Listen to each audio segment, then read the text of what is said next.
Hi everyone, I'm here with a Bible reading. I hope you guys are having a good day. I'm going to wait just a minute so Sherm can get set up here, and he's going. I forgot to get my clipboard and the prayer book, so thank you. Yes, I taped that on there and make it look good. Okay. Sherm's getting set up and Maybe. sure, I actually be on track Maybe. since we all followed along yesterday. Maybe.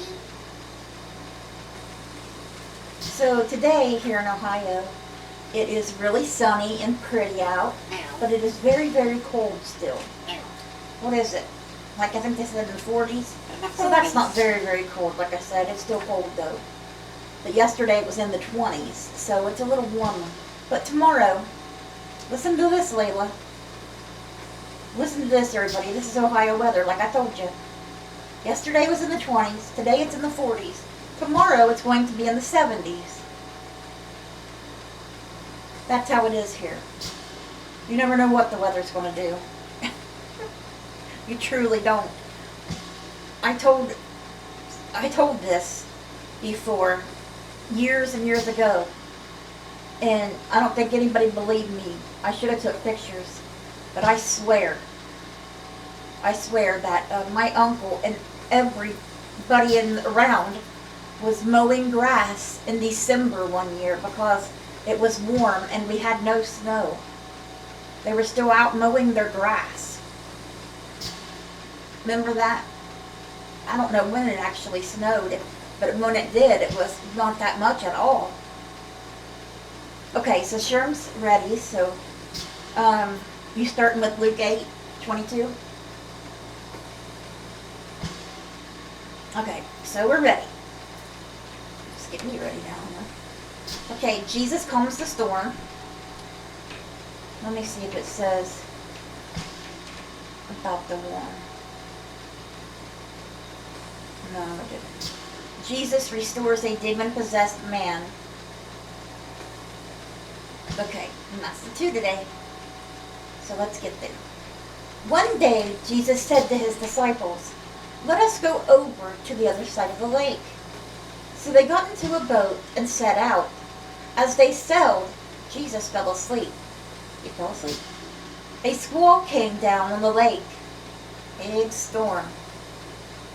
And the boats then weren't really built like the ones today, you know.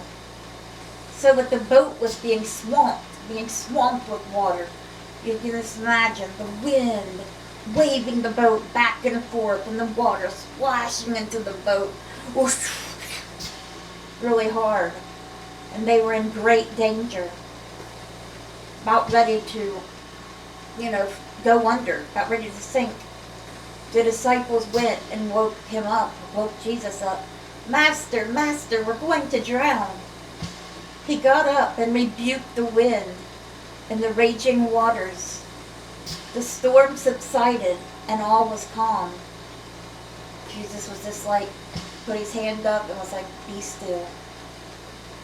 And the wind stopped, the storm stopped, everything was still. It was a nice day again, nice weather. "Where is your faith?" he asked his disciples. In fear and amazement, they asked one another, "Who is this? He commands even the winds and the water, and they obey him." Sometimes I get a little scared at what Jesus can actually do. You're like, who is this? Look what he actually did. They sailed to the region of the Gerasenes. I don't know if I pronounced that right. Which is across the lake from Galilee. When Jesus stepped ashore, he was met by a demon-possessed man from the town.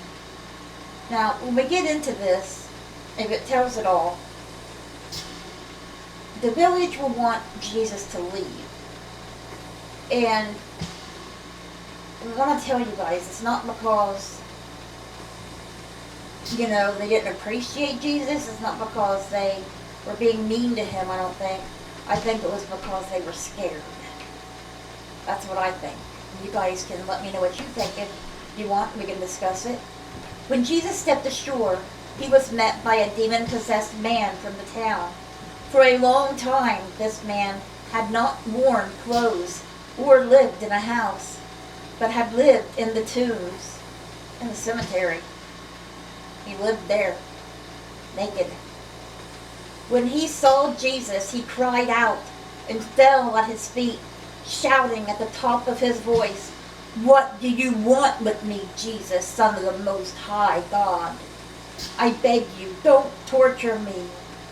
For Jesus had commanded the impure spirit to come out of the man.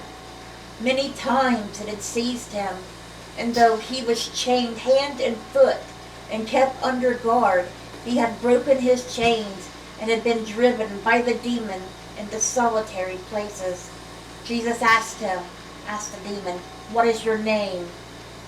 "Legion," he replied, because many demons had gone into him.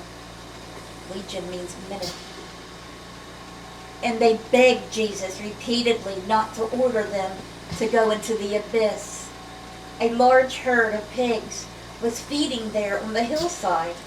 The demons begged Jesus to let them go into the pigs, and he gave them permission. Go. When the demons came out of the man, they went into the pigs, and the herd rushed down the steep bank into the lake and was drowned. The pigs went crazy and drowned themselves by jumping off the bank into the water. When those tending the pigs saw what had happened, they ran off and reported this in the town and countryside, and the people went out to see what had happened. When they came to Jesus, they found the man from whom the demons had gone out, sitting at Jesus' feet, dressed and in his right mind, for the first time in a very long time. And they were afraid. Those who had seen it told the people how the demon-possessed man had been cured. Then all the people of the region of the Gerasenes asked Jesus to leave them, because they were overcome with fear. Yeah, it actually says that, I guess. So he got into the boat and left. Because I always thought, it was because of fear. Because a lot of people fear really what they don't understand or don't know. The man from whom the demons had gone out begged to go with him, but Jesus sent him away, saying, "Return home and tell how much God has done for you." So the man went away and told all over town how much Jesus had done for him. He sure was a happy man. And that's where we're going to stop with Luke today. We're getting into our psalm, which is Psalm 70. It's a very short psalm, only 5 verses, guys. For the director of music of David, a petition. Hasten, O God, to save me. Come quickly, Lord, to help me. May those who want to take my life be put to shame and confusion. May all who desire my ruin be turned back in disgrace. May those who say to me, "Aha, aha," turn back because of their shame. But may all who seek you rejoice and be glad in you. May those who long for you, for your saving help, always say, "The Lord is great." But as for me, I am poor and needy. Come quickly to me, O God. You are my help and my deliverer. Lord, do not delay. Amen. And that was Psalm 70, guys. For the director of music, a petition of David. David, a petition. Okay. And we're ending today with Proverbs chapter 12, verse 4.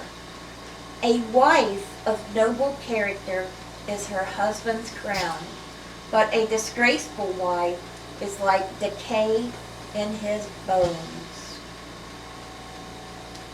All right. So that was our Bible reading for today. I hope it touched your hearts.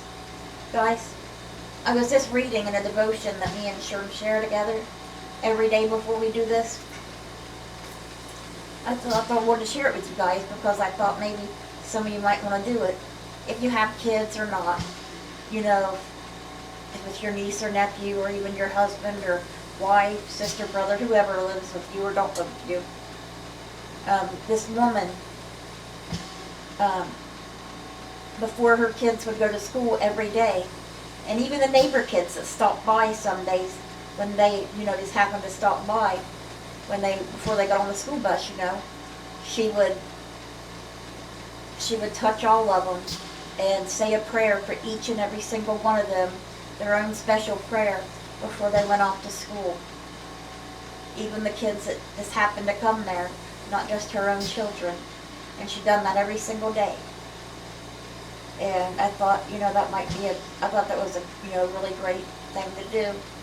And so I thought, I want to share that with you guys, and maybe you would want to do that as well. You know, pray for them to be safe and have a good day. And, you know, it don't have to be a grand, big old long grand prayer. God don't want that anyway. He just wants you to speak from your heart. It doesn't have to be a great big long drawn out prayer. Because you guys know how the schools are now, for one thing. And you never know what can happen to anybody at any time. You never know. It's very scary. Okay guys, so I got the prayer requests, but they remain the same. So I won't go through them today, but because they remain exactly the same. If there's any change, I'll let you know. We'll go through them again tomorrow, God willing. So I hope you guys have a great rest of your day. Let's bring those souls to Jesus, and God willing, we'll see you guys again tomorrow with another Bible reading. Bye guys. God bless you all.